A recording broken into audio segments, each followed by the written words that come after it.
Welcome back to Bay Area Focus. Our next guest is CEO and co-founder of Pachamama Alliance. That's Bill Twist. Thanks for coming on the show, Bill.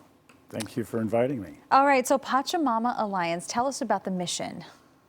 Okay, well, our mission is really twofold. Our mission is to protect a particular area of the Amazon Basin, the western headwaters, by empowering the indigenous people there to defend it and develop strategies for managing their indigenous territories into the future. That's one part of our mission.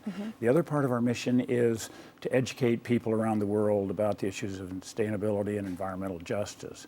When we first started working with the indigenous people 20 years ago, we were working on projects on the ground to enable them to defend their territory, and one of the things they said was, if you really want to do the work that's going to help us protect this territory permanently, you need to go back up into your part of the world and, as they said, change the dream of the modern world. What they saw was the dream of consumption and accumulation. Our disconnection from nature was something that was actually creating the threat to their territory. So we work in two ways then. We work with indigenous people in the western Amazon Basin to allow them to protect their territory and develop their future. And then we do educational programs around the world to educate people about environmental issues, social justice issues related to our impact on the natural world. Sure, and talk about that. Talk about who they're defending their territory against. It's primarily, in this part of the Amazon Basin, it's primarily oil and mining interests, and illegal mining and government-sanctioned oil programs. Ecuador as a country has immense biodiversity. The most biodiverse part of the Amazon Basin is in Ecuador, and it's also got oil underneath it. So the country needs to develop and is trying to expand oil development out into the Amazon, and the indigenous people know that that's not something they want. So it's an issue we've been working with them on for 20 years now. For a very long time. Yeah. So what have been the biggest successes with your work in the Amazon? Well, so far there's no oil development. The government's had plans for 20 years, and the indigenous people are just tremendously tremendously ingenious and creative, and the strategies that they use to protect their territory have been successful with the support we've given them. We've helped them get formal title to their land.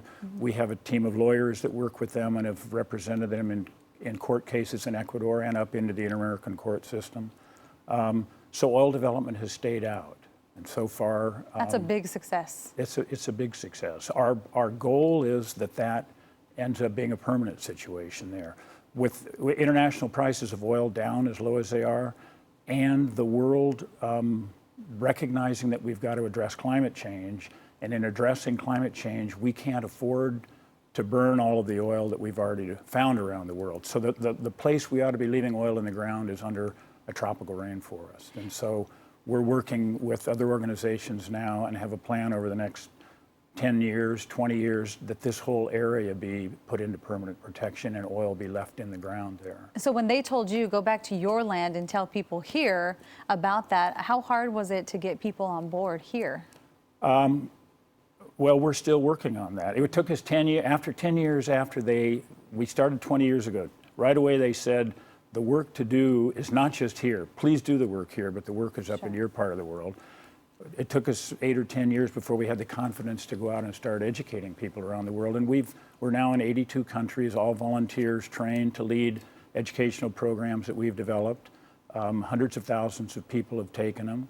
So there's a real interest and a real desire to learn more about how do we build a sustainable world? How do we take care of our environment? And what's the role that people can play? So there's a big interest in that. What does the word Pachamama mean? Pachamama is a Quechua word from from Latin America, and it means Mother Earth. It means sacred Mother Earth. It's actually even bigger than that. It's sort of like, it means it's the universe, all creation, all time. It's God at some level. but it's basically Sacred Mother Earth. Okay, so it's a great word, It's a great Pachamama, word. and I love saying it too. So how can people hear, how can our viewers get involved? Well, you could go to our website, pachamama.org, sign up for our newsletters. You could go to the website and find out where we're doing our educational programs. Those are done all around the United States and around the world.